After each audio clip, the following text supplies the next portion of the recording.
Para empezar el estudio, les ruego compartan, enriquezcan el estudio y hagan gala de vuestro conocimiento en historia. Remontémonos la época que la Biblia registra cuando nuestro Señor Jesús nació, allá en el pesebre. Dice que los reyes magos le llevaban presentes. 3 tipos de presentes. No dice 3 reyes magos, dice le llevaban presentes unos reyes magos. ¿Cuáles fueron esos regalos? Levanten la mano, uno a la vez. A ver, hermano, gríteme por favor los 3. Mirra, incienso.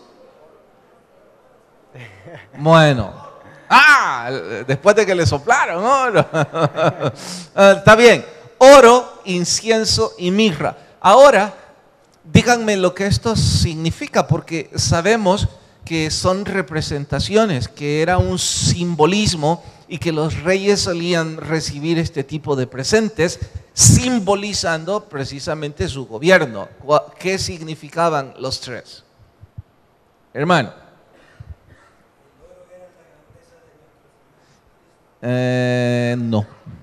No. Casi lo dijo bien, pero se alejó un poco. ¿Alguien quiere ayudar? ¿Sí? Tampoco. ¿Alguien más? Nomás uno, porque así varios a la vez siempre es difícil. Nadie. Ni idea remota. ¿Y los profesores de capilla? Yo sé que están discretos humildemente porque no... bueno, allá, sí. No.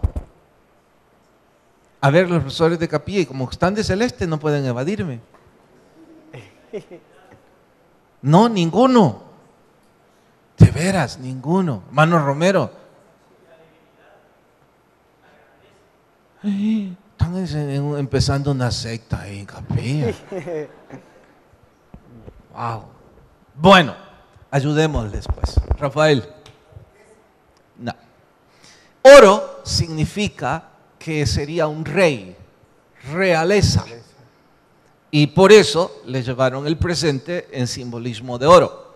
Luego, el incienso significaba o representaba que era una vida de oración, porque desde el Antiguo Testamento el incienso es el humo que llega al cielo como una ofrenda de olor fragante. Nuestras oraciones representan eso. Finalmente, mirra, que es un aceite, es sufrimiento, es... por cierto, ¿saben como detalle curioso? Tanto el oro como el incienso eran presentes que los reyes acostumbraban recibir, no así la mirra. Eso no era para reyes. Y es aquí donde surge el tema o nuestro sermón de hoy, porque no es muy atinado llevar algo que representa sufrimiento para una fiesta de cumpleaños. No parece pertinente. Sí, la mirra significaba sufrimiento. Y realmente nuestro estudio de hoy va a girar alrededor de eso. Espérame, perdón. Regálame monitores, hijo. Vamos. 1, 2, 3, 4, 5, 6, 7, 8, 9. Seguí hablando hasta que él despierte los monitores aquí. Entonces nos quedamos que la mirra es sufrimiento. Nuestro estudio de hoy va a girar alrededor del sufrimiento. Vamos a ver lo que la Biblia dice sobre el sufrimiento, porque nos guste o no, Dios va a usar el sufrimiento muchas veces en nuestra vida para darnos enseñanzas que solo a través del sufrimiento lo vamos a poder entender. Solo a través del sufrimiento. Es como cuando nosotros nos quemamos. Aprendemos a no volver a tocar algo caliente hasta que nos quemamos. Dios usa el sufrimiento para eso.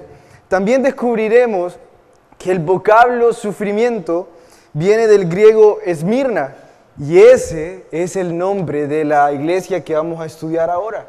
Son 7 iglesias que aparecen en el Apocalipsis. La segunda está en la ciudad llamada Esmirna. Por esto y más, titulamos a nuestro estudio de hoy, El sufrimiento es otra materia que debemos cursar. Apocalipsis capítulo 2, vamos hasta el verso 8. Y por favor, cuando la cita encuentran, para mayor reverencia a la lectura, se ponen de pie. Apocalipsis capítulo 2, vamos hasta el versículo 8. Nuestro sermón de hoy, el sufrimiento es otra materia que hay que cursar. ¿Listos todos? Antes de leer la Biblia, ¿están escuchando bien en todos los rincones? ¿El mío? ¿Todos bien? ¿Y el de Carlos? Habla, por favor. 1, 2, 3, 4. ¿Sí lo escuchan en todos los rincones bien?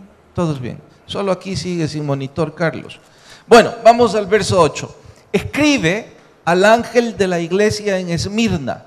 Vamos a parafrasear este verso y vamos a descubrir si estoy siendo buen instructor. Y van a cambiar palabras que ustedes pueden cambiar ahora después de haber estudiado el capítulo 1 respecto a este tema. Escribe ¿a quién? Sí, pero cambien la palabra. ¿Escribe a quién? ¿Perdón? Al pastor. Les expliqué que ángel era misión, misionero, enviado, y que puntualmente en este caso se refería al pastor, que es un mensajero o enviado. Escribe al pastor de la iglesia, ¿en dónde? Sí, pero cambien la palabra. En sufrimiento. Cambien el primero y el postrero.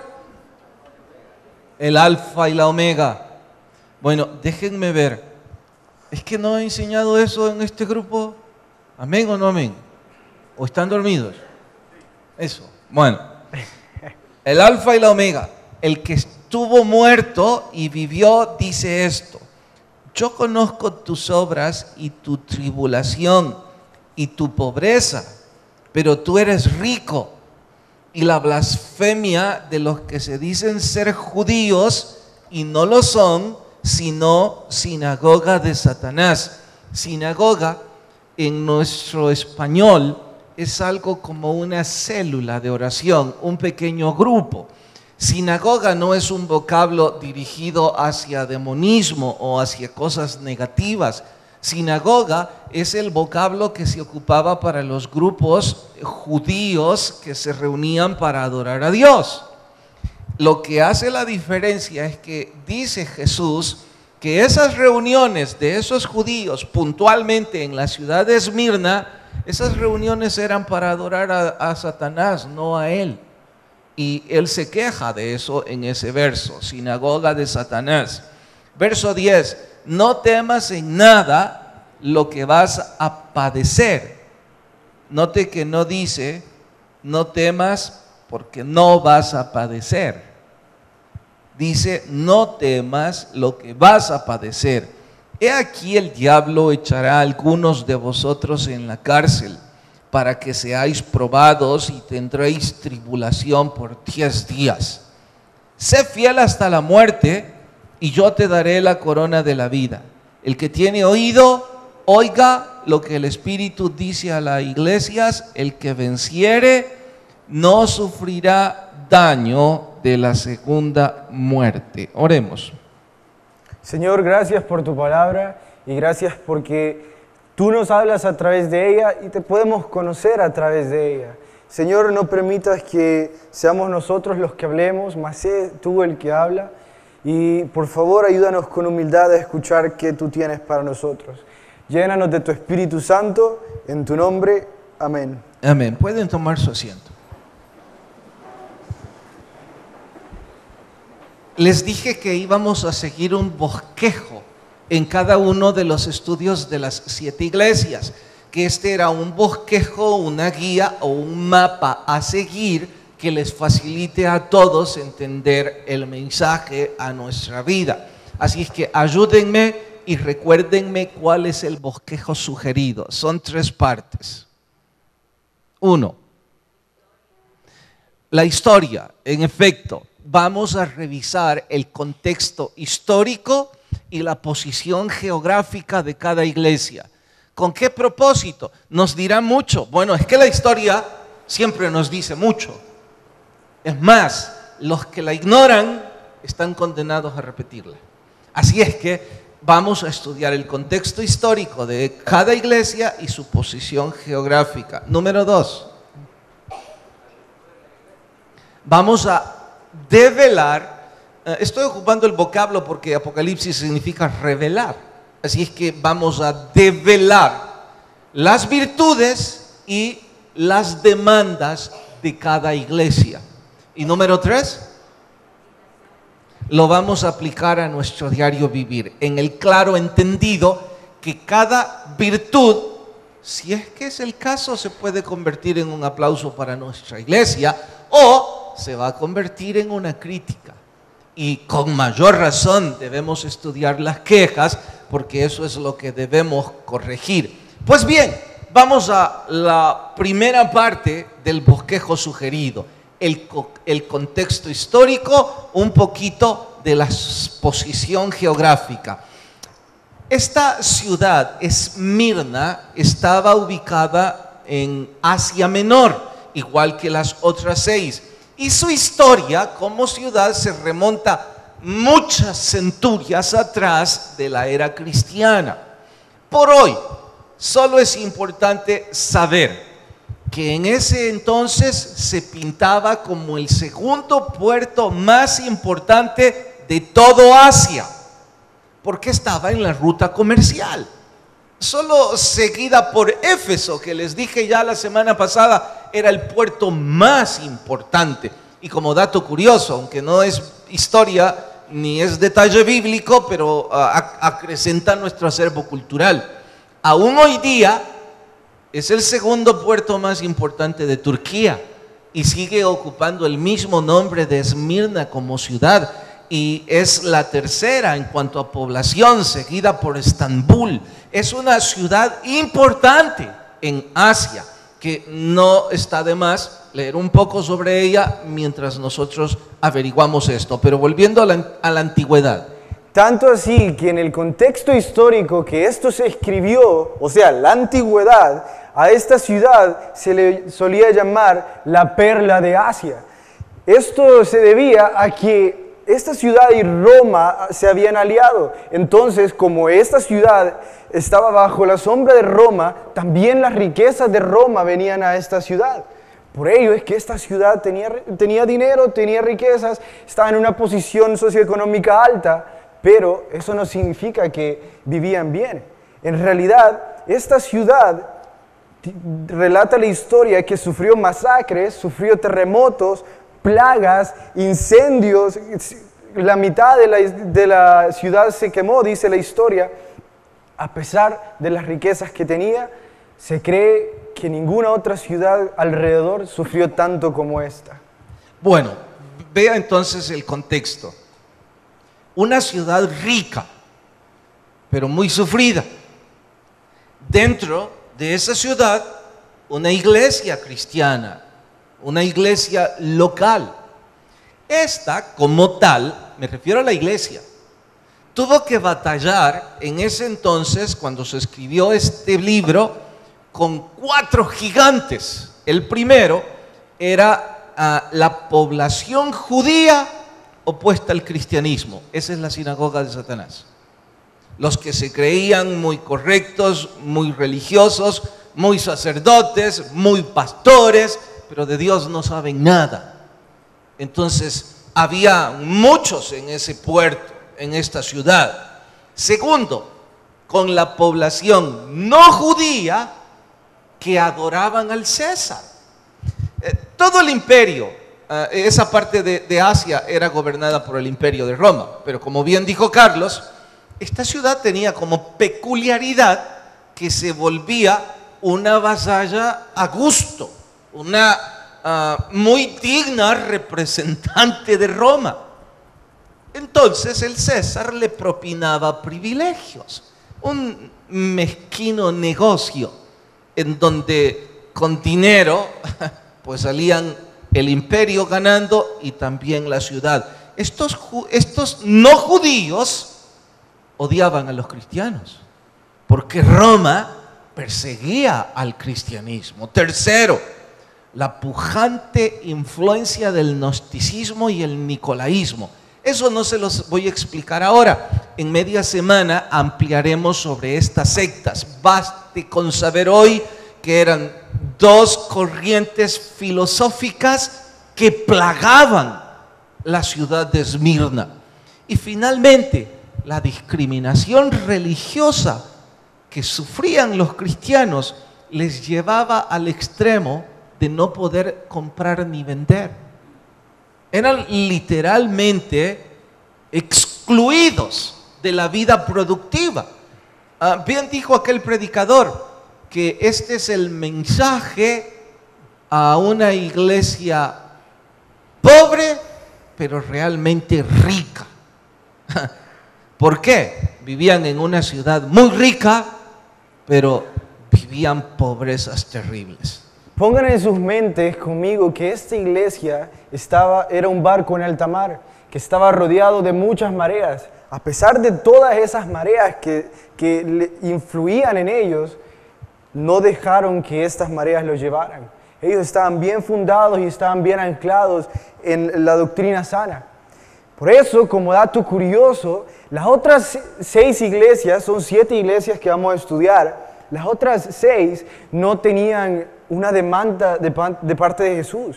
Jesús hace críticas a las otras 6 iglesias y esta es la única que Jesús no le hace ninguna. Jesús, en vez de eso, les dice las virtudes que estos tenían.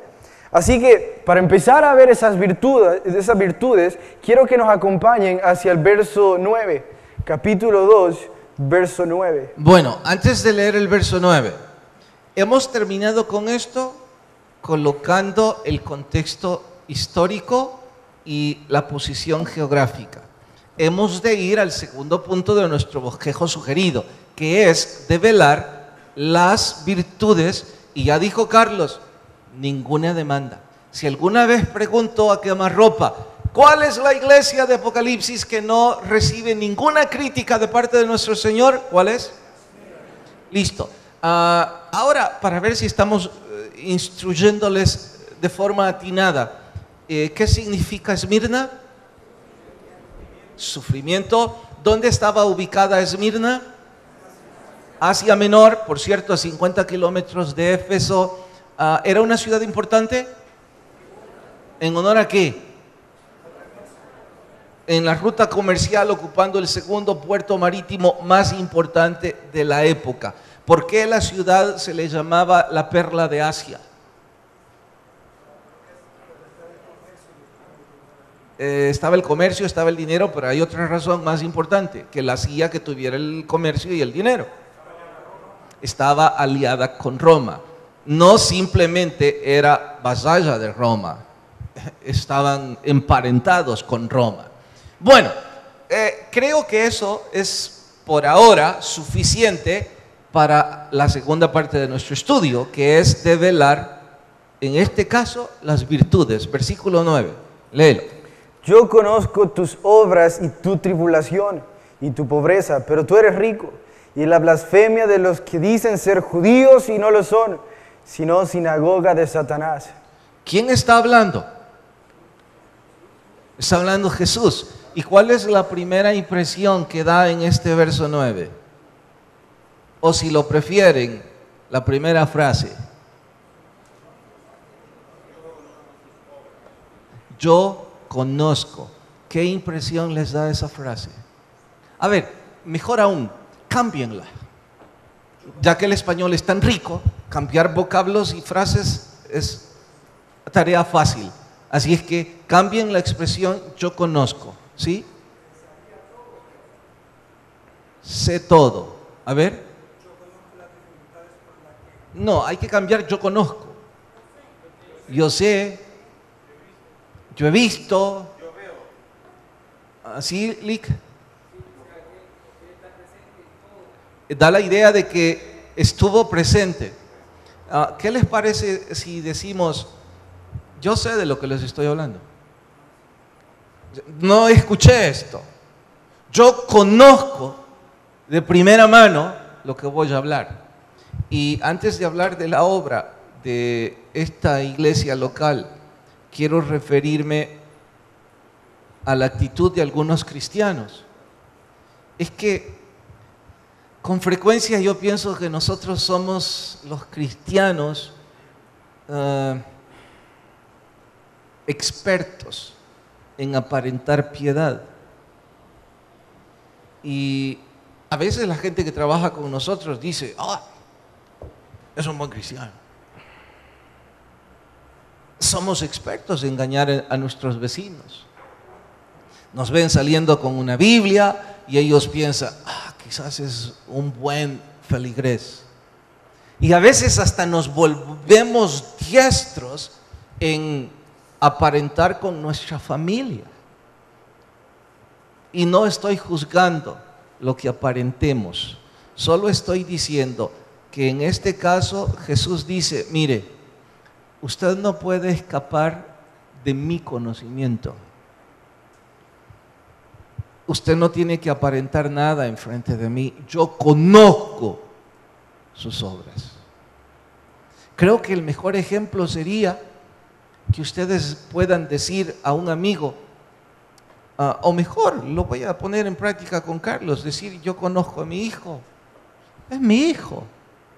Bueno, yo conozco lo que mi hijo aparente frente a mí, pero en realidad yo no puedo ver su corazón, ni él puede ver el mío. Eso es un atributo solo de Dios. Y la expresión dice, Jesús, yo conozco. ¿Qué quiero decir con esto antes de empezar a recalcar las obras de la iglesia en Esmirna?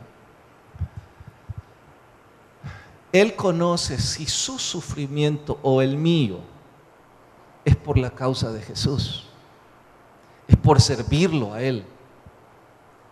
Si su sufrimiento no es por la causa de Él, pues entonces no se adjudique este estudio. No diga, este fue un estudio que me consoló, me dio fortaleza, porque yo estoy sufriendo. Es para los que sufren por la causa de Él. Algunos de ustedes ni siquiera le sirven a Él. No es este un tema que usted debe adjudicarse. Pero en fin, yo no conozco su corazón, Él sí. Y solo quise recalcar eso, porque ahora hablemos de los sufrimientos.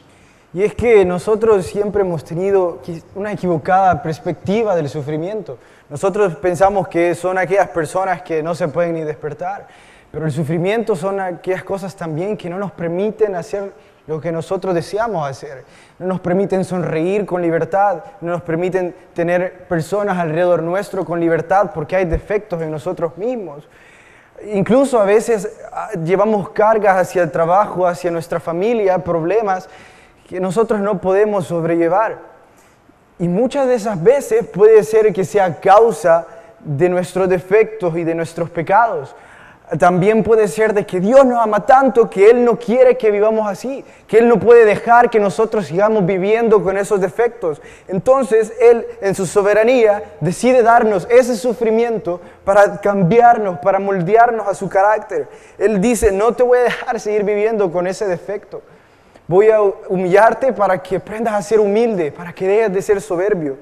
Y vea que esa es una de las partes del sufrimiento. Pero esta iglesia, ellos tenían virtudes, no tenían defectos.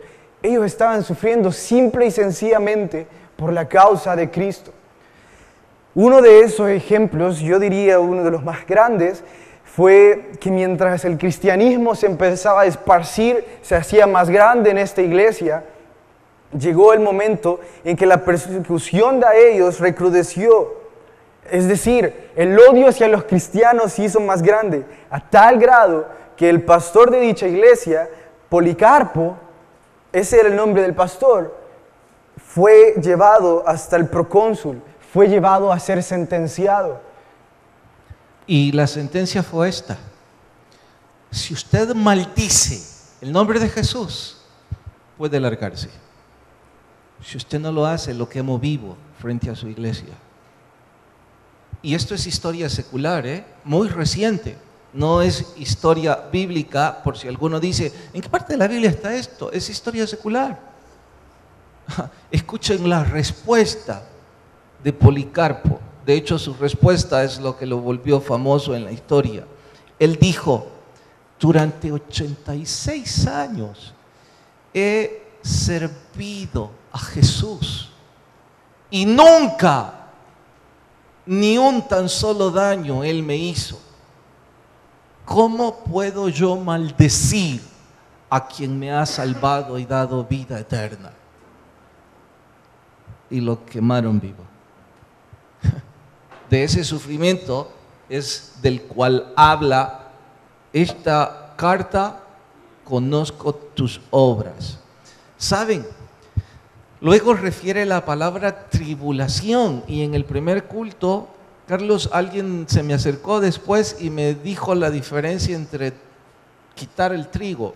Es que Carlos no escuchó esto, porque en el primer culto platicamos respecto al trigo, la cizaña, y yo ocupé el vocablo tribulación, que se traduce triturar, se traduce,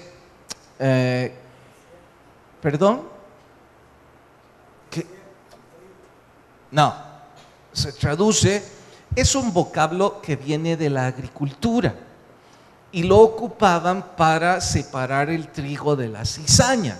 Pero alguien que trabaja en el campo, en el primer culto me explicó en contexto más nuestro, y es más que interesante. Dice que él cortó arroz en el campo y que le llaman a porrear el arroz, y que toman los manojos y que empiezan a golpearlos y que empieza a volar el zacate y quedando nada más la parte útil. Entonces esa es la idea principal de la palabra tribulación, y me gustó cuando me lo compartieron, porque ese es el mensaje. Está diciendo que el sufrimiento, ya que es parte de nuestra jerga, ha aporreado nuestras vidas, pero dejando la parte valiosa, la parte útil. Bueno, eso es la parte, la segunda parte de nuestro bosquejo, que nos referíamos a, díganme ustedes, las virtudes. ¿Cuál es la tercera parte? Aplicarlo a nuestras vidas. Pero antes se me quedaba, en cuanto a esto, las demandas. Las demandas, mire qué curioso. Esta era la única iglesia que no tenía demandas, pero era la iglesia del sufrimiento. Parece ser que el hecho de que no tenía demandas había sido debido al aporreo que había sufrido. Y yo me pregunto en nuestras vidas, ¿cuántas veces si nosotros dejáramos de comportarnos como cristianos, si nosotros dejáramos de tratar de ser luz, las personas nos dejarían tranquilos y los problemas nos dejarían tranquilos? En vez de ello, como esta iglesia quizás decidimos permanecer, y ahí viene el aporreo, ahí viene que Dios empieza a limpiarnos. A ver, no te entendí. Estás diciendo, ¿qué pasaría si los problemas nos dejan? Sí. Nosotros como cristianos nos perderíamos. Eso es lo que está diciendo con el Mientras término. que al aporrearnos, nosotros nos quedamos. Sí. ¿Entendieron la ilustración? Algunos dirán, no, yo no lo necesito. Ah, bueno, aquí vamos a la tercera parte, la parte de la aplicación a nuestro diario vivir. Y para ello, pues digamos, un poquito de experiencia. Carlos no conoce esto porque tenía 10, 8 años cuando me invitaron a unas cruzadas en Nicaragua. Y esto no tiene nada que ver con política, ¿eh? Yo sé que algunos de ustedes, cuando se habla de países, pues no se sienten muy cómodos, pero advierto, nunca un púlpito debe tomarse para hablar de política. Yo voy a hablarles ocupando la expresión conozco, la misma frase, porque no me han contado, yo vi esto. Fuimos a esa cruzada, ellos recién salían de su problema político, no han salido del todo, pero estaban saliendo. Y yo era parte de una misión de extranjeros que estaban predicando en los pueblos. Yo era uno de los predicadores. Así es que llegamos a un lugar donde eran varios pueblos y el director de la misión me dijo, mira, vos como latino, convocá a los pastores de esta región y pedíles permiso y que nos apoyen. Y yo le dije, pues sí, pero ¿y qué crees? Que porque les digo, Carlos Bautista los invita, van a correr. No, me dijo, invitarlos a comer. Ah, bueno, eso es distinto. Así es que hicimos una comida, buscamos el restaurante más grande de los distintos pueblos y yo le pregunté, ¿qué pido? Él me dijo, lo mejor. Pedí lo mejor para ellos. Me fijo en los precios, pedí lo mejor, me dijo. Bueno, lo mejor en nuestro contexto era algo parecido a un churrasco. Allá no sé cómo se llamó el plato. Había gallo pinto, carne pinta y no sé qué cosas, pero era algo parecido a eso. Cuando los pastores vinieron, unos 30 quizá, cuando ellos empezaron a comer, yo estaba tan sorprendido. Al principio, en mi necedad, yo creí que era mala educación de parte de ellos. Parecían devorar el plato. Entonces le pregunté a uno de los que había, nicaragüenses que había vivido en los Estados Unidos la mayor parte de su tiempo, que estaba en nuestra misión, y le dije, ¿por qué comen así? Entonces él me dijo, desafiándome, preguntales. Entonces yo me quité la curiosidad y le pregunté a alguien con respeto, hermano, perdone, ¿por qué come con tanta prisa? Me dijo, le dije. Él me respondió, ay, disculpe mi mala educación, tenía 17 meses de no comer carne. Yo le pregunté, ¿por qué? Las pobrezas que pasamos los cristianos nos privan de muchas cosas. Yo no pude hablar más, mi voz se quebró. Yo sentía deseos de llorar, pensar, wow, lo que sufren yo sé que todo eso ha cambiado hoy día, les estoy hablando de 10 años atrás. Estoy hablándoles de sufrimiento por la causa del Señor. Ahora, bendito Dios, en nuestro país no podemos hablar de ese sufrimiento. ¿De qué sufrimiento hablaríamos entonces? Hablaríamos de, bueno, el sufrimiento tiene ventajas. Una de esas ventajas va a ser la primera que vamos a estudiar, y es que el sufrimiento hace que los buenos cristianos sean mejores. Todos creemos que Dios nos ha dotado de ciertos dones, ciertos talentos para servirle mejor. Dios también nos permite estar en algunos lugares. Y muchas veces el Señor pone sufrimiento para llenarnos un poco de humildad. A veces a esos que tienen dones, trata de que ellos se sientan un poco abajo, trata que ellos se sientan con necesidad de Él para ser los mejores. Pero no suena muy lógico que los hace sentirse bajo para ser los mejores. Es que a Dios no le importa que sean talentosos, a Dios le importa que sean humildes. El sufrimiento muchas veces trae la humildad que Dios anda buscando. Dijiste que hace mejores a los buenos cristianos. Entonces estás diciendo que estos hermanos en Nicaragua ya eran buenos cristianos y por la causa del Señor tuvieron que pasar hambrunas y persecución. Esto los hizo mejores cristianos. ¿Entendieron? ¿Amén o no amén? O sea que si usted ama al Señor genuinamente, el sufrimiento por la causa de Él lo hará mucho mejor cristiano. Segundo, disciplina a los cristianos que se han apartado, les da esa sensación de necesidad de Dios. ¿Qué estoy diciendo? De repente venimos a la iglesia, estamos sirviendo, por alguna razón empezamos a apartarnos.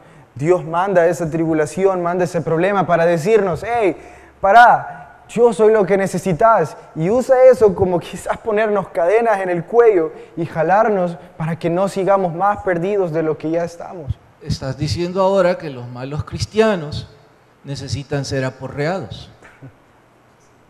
¿Entendió? Porque los malos cristianos que estamos desviando nuestra vida, hombres casados poniendo sus ojos en una mujer que no es su esposa, jóvenes poniendo sus ojos en el dinero y 10 ejemplos más que de pronto servir a Dios ya no es necesario.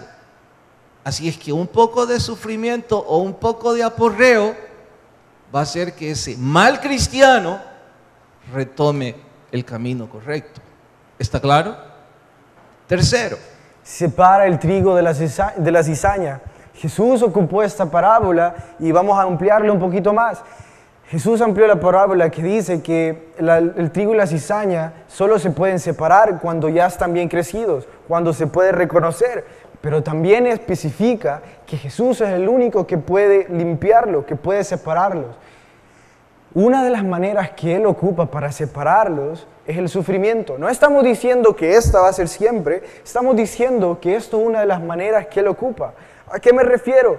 Todos quizás hemos servido de alguna manera, todos quizás hemos tenido el fuego de servir a Dios, pero llega el momento en que quizás no me quiero despertar el domingo a las 8 para ir a servir a los niños, para ir a darles de comer. Allí empieza un poco de sufrimiento, quizás tenemos problemas que no nos dejan servir. Allí empieza la separación de los que sí son trigo, de los que sí llevan buenos frutos y de los que solo están acá por lo que les han contado. estás insinuando que aquí hay algunos que no son trigo. Él es, no lo he insinuado yo. Así es que ocupemos un poco el ejemplo más nuestro. Significa que si nos apurrean y que si un poco de sufrimiento como el que llegó a Nicaragua viniera a este país, muchos de los que están aquí no estarían aquí. ¿Entendieron? ¿Amén o no amén? ¿Está claro? ¿Por qué?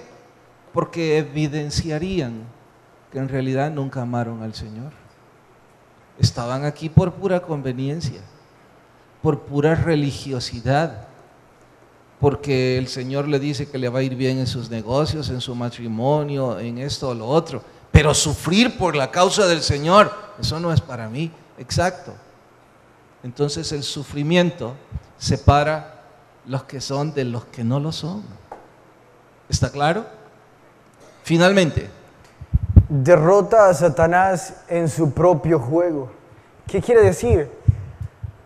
Nosotros conocemos la frase de que, este es solo un ejemplo, la frase de que el dinero es la raíz de todos los males. Y lastimosamente, en esta vida, algunas veces necesitamos del dinero. Y entonces el diablo nos hace creer, el enemigo nos hace creer que nosotros necesitamos del dinero.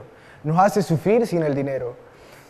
Y lo que hace Dios cuando eso sucede, cuando esa tribulación de la falta, de la escasez viene, es que Dios obra milagrosamente para no hacernos dependientes del dinero. Entonces el juego de Satanás es llevarnos hacia el dinero, y lo que viene Dios y hace es derrotarlo en su propio juego y decirnos, tú no necesitas eso. Dios derrota a Satanás en su propio juego por medio de la tribulación. pongamos ejemplos. Ya que utilizaste el dinero, Satanás cree que algunos de nosotros estamos aquí porque el Señor no nos hace pasar hambre, pero que si de pronto no tuviéramos trabajo, negaríamos nuestra fe, que si nuestros negocios se van a pique, entonces nos va a ir mal, y como nos va a ir mal, diremos, ¿para qué sigo aquí? Eso es lo que Satanás cree. Entonces Satanás busca que nos quiten esas muletas que nosotros deseamos. Si usted es un verdadero cristiano, Satanás va a ser derrotado en su propio juego, porque ni lo alto, ni lo profundo, ni ninguna cosa creada nos podrán separar del amor de Dios en Cristo Jesús. Y Satanás es derrotado en su propio juego. Les diré ejemplos puntuales. Satanás cree que algunos de ustedes le sirven porque tienen esposa o esposo. Pero si ésta los deja, o éste los deja, las deja, usted niega su fe. y se va por el mundo y dice, pues hoy me acuesto con 10 mujeres. Pero lejos de eso, resulta que usted se mantiene fiel a Dios y dice, no, yo no estoy siendo fiel a mis principios por amor a ella, sino por amor a Dios. Yo voy a esperar. Satanás fue derrotado en su propio juego. Si el asunto fue el dinero, si el asunto es un romance con ustedes los jóvenes, y usted, señorita, que piensa que el chico ese es el príncipe de su vida y que usted no va a dar más clases en capilla porque él la traicionó, y usted en ese momento dice, yo no estaba sirviendo por él, estaba sirviendo por amor a mi Dios. Satanás es derrotado en su propio terreno. Pero eso es únicamente a los que sí son cristianos. Por eso es que hace un ratito Ada cantó que el diablo es un mentiroso. Él quiere hacernos creer que somos nadie, cuando él bien sabe que somos hijos de un gran rey en medio del problema. Bueno, ¿me he dado a entender hasta aquí? Ahora vayamos al mejor de todos los ejemplos. El mejor de todos los ejemplos, y el ejemplo, nuestro ejemplo que debemos de seguir, es Jesús. Jesús, mientras estuvo con sus discípulos, Él nunca le prometió que ellos iban a vivir en un jardín de rosas donde todo iba a ser felicidad. ¿Saben quiénes son los que prometen eso? Esos son los grupos religiosos que hablan sobre prosperidad, que hacen eco que debemos de vivir como príncipes porque somos hijos de un rey, que dicen, si usted no está viviendo bien, si usted no tiene riqueza, es porque usted anda en pecado. Pero Jesús nunca dijo eso. Jesús dijo que íbamos a sufrir, y esto es lo que vemos en la iglesia de Esmirna. Este es el ejemplo que vemos en ellos, y es deber de nosotros y de ustedes juzgar si en realidad los de la iglesia de Esmirna eran unos mercaderes de la religión o eran verdaderos seguidores de Jesús. Una buena parte de ustedes que ha recibido a Cristo en esta iglesia, en cuanto a edad espiritual, tienen casi la misma edad de mi hijo. Me estoy refiriendo al conocimiento que tienen de iglesia y de Biblia, 10 años, poco más, poco menos.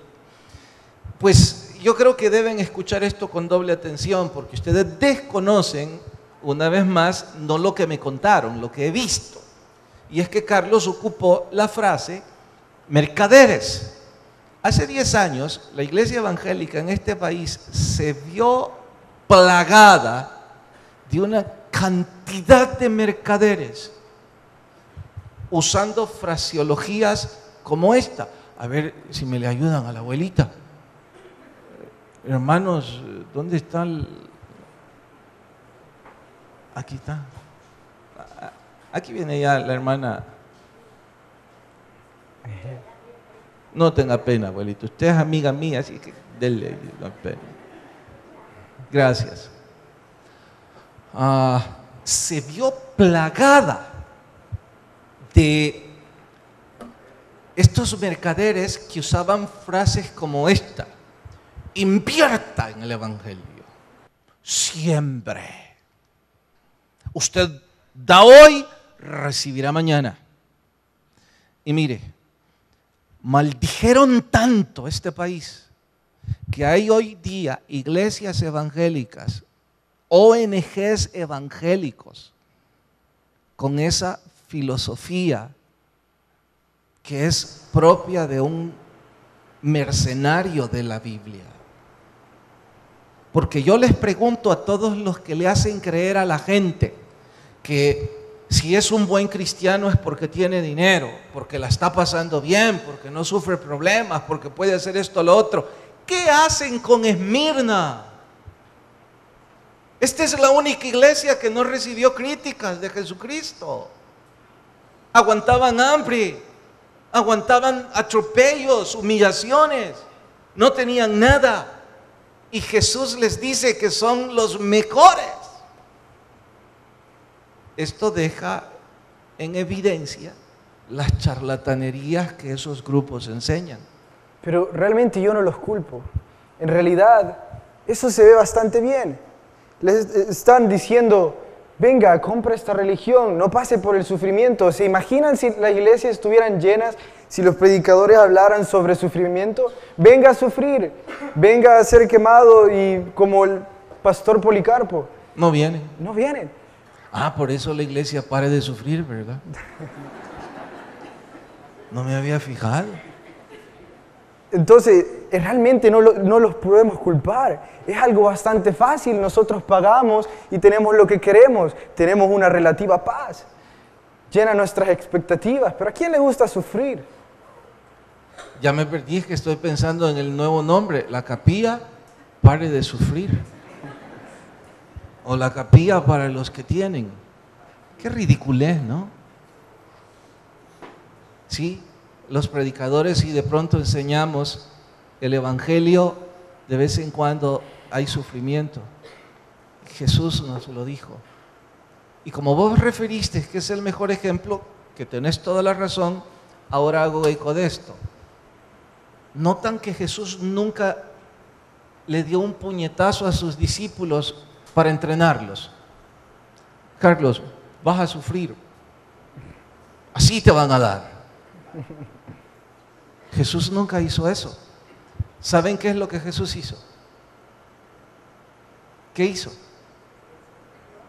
Alguien levante la mano y dígamelo. Refiriéndome al puñetazo. Él recibió el puñetazo frente a ellos para decirles: yo soy el ejemplo. Murió por nosotros, sufrió por nosotros. Llevaron a su cuna mirra, sufrimiento. Y esa es la razón, ahora deduzco, por qué Policarpo y todos esos grandes mártires de la iglesia primitiva se sentían honrados de morir por la causa de Cristo. Su ejemplo había sido Jesús. Ay, si nosotros tomáramos a Jesús como ejemplo. Pero sé que algunos de ustedes, empezando por mí, somos un poco débiles y decimos, sí, suena bonito, pero bueno, Él nos dice el siguiente paso que hay que hacer. Vean el verso 10. Verso 10. No temas en nada lo que vas a padecer. He aquí. Espérame. No temas que no vas a padecer. Así dice, ¿cierto? ¿Cómo dice, Carlos? No temas en nada lo que vas a padecer. O sea que sí va a padecer. Siga. He aquí, el diablo echará a algunos de vosotros en la cárcel para que seáis probados, y tendréis tribulación por 10 días. Pare.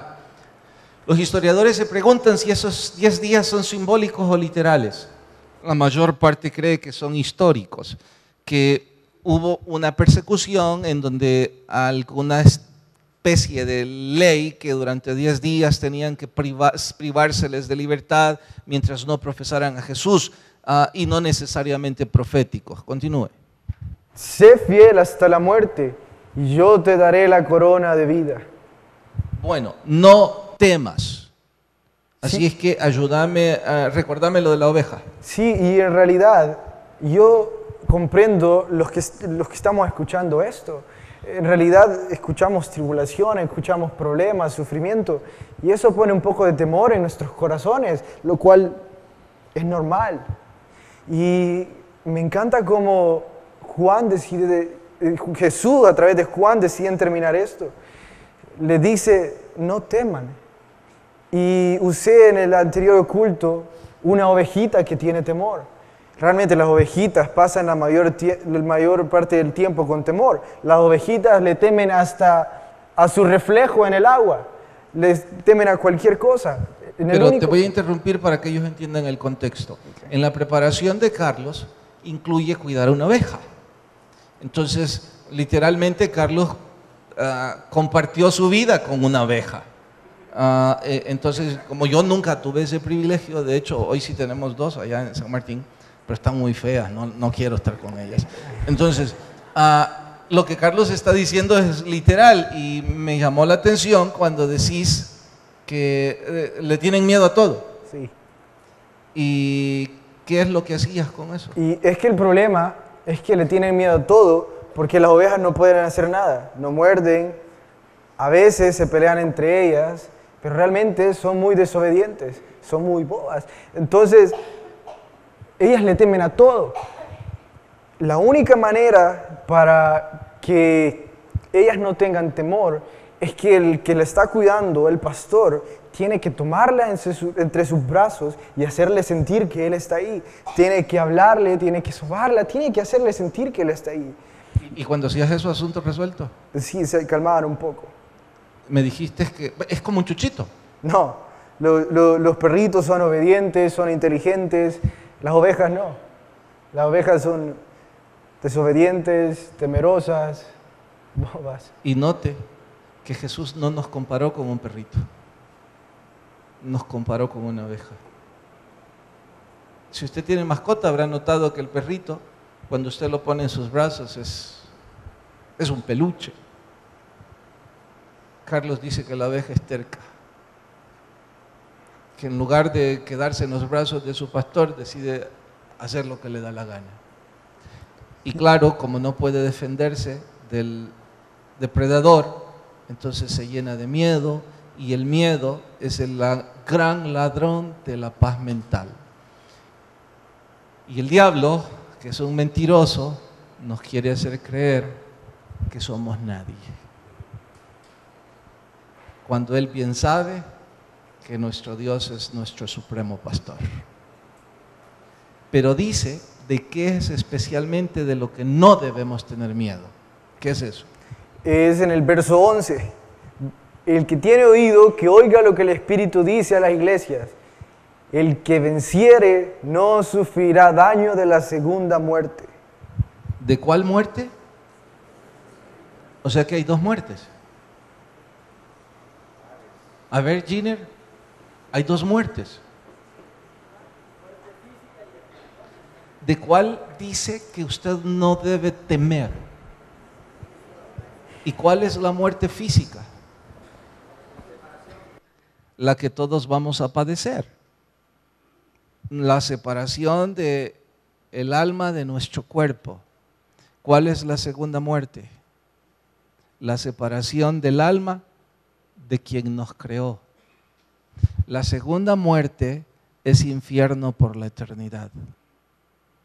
A los que se mantienen fieles e incluso sufren por la causa del Señor, y eso no debilita, sino fortalece su fe, dice que no deben temer la segunda muerte, porque Él ha muerto por nosotros, y una vez más nos dice, es el ejemplo, el que murió y vivió, dice esto. Inclinen sus rostros y oramos. Señor, gracias por habernos hablado esta mañana. Es probable que en medio nuestro hay personas que están sufriendo, y no importa ahora, Señor, si es por sus errores o por la causa de Jesús. Digo no importa, porque igual es sufrimiento. Y queremos pedir tu misericordia y tu gracia para con ellos. Porque quizás esta mañana han derramado lágrimas en sus oraciones pidiendo ayuda. Y quizás algunos hemos dicho, Señor, ya no quiero padecer más. Y quizás algunos tendrán que padecer porque están alejados de ti. Señor, te ruego que tu Espíritu toque nuestras vidas y que nos unamos todos en este tiempo de adoración. No levante su mirada, nomás concéntrese en el Señor y adorémoslo unos minutos.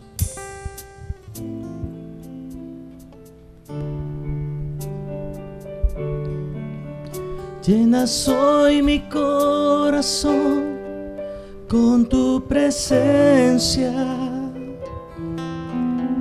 llenas de alegría y paz todo mi ser. De cualquier necesidad tú me responderás, porque me amas, me amas. Llenas hoy mi corazón con tu presencia, llenas de alegría y paz todo mi ser. De cualquier necesidad tú me responderás, porque me amas, me amas. Puedes levantar tus manos al cielo esta mañana.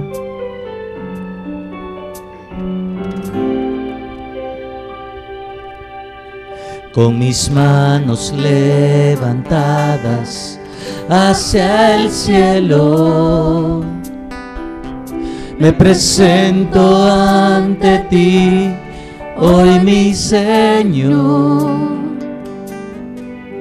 para recibir de ti la fuerza y el poder para vivir junto a ti.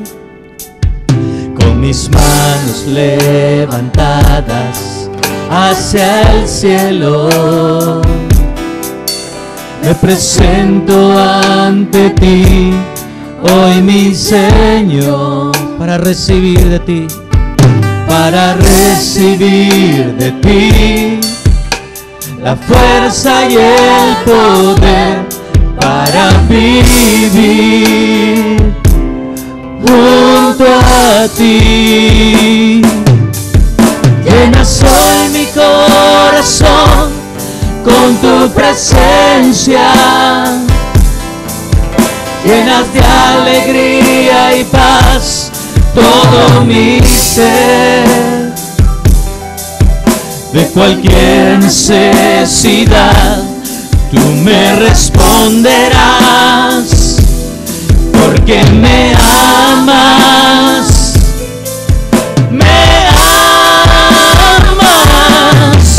Llenas hoy mi corazón con tu presencia, llenas de alegría y paz todo mi ser.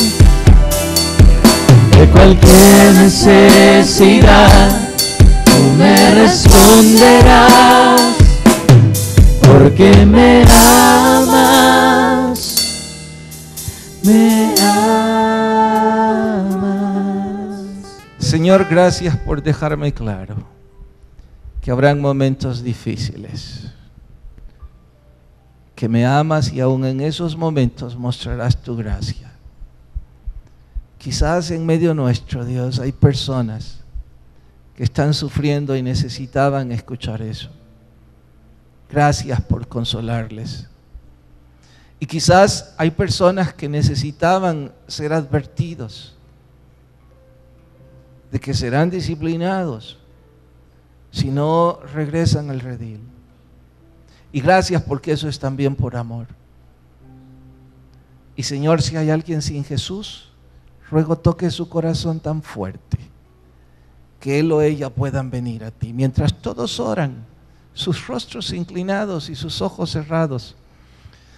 No importa cuántas veces usted vino a la iglesia, si es religioso o no, hombre o mujer, adulto, joven, usted y yo necesitamos del Señor. Yo no voy a invitarle a venir al frente, que le aplaudan, que cambie religión o cosas parecidas.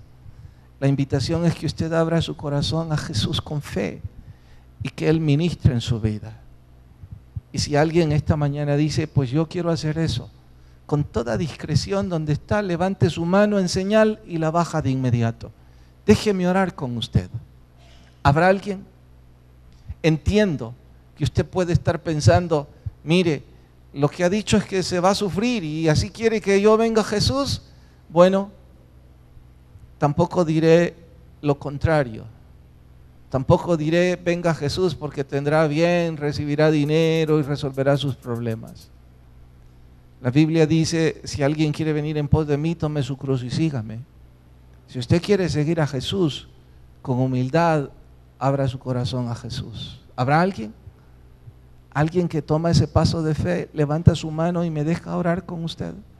Ahí donde está. ¿Habrá alguien que viene a Cristo? Señor, si todos somos salvos, gracias. Si hubo alguien que no, dele una nueva oportunidad. Despídanos en paz, mas no de su presencia. En Cristo Jesús, nuestro Salvador.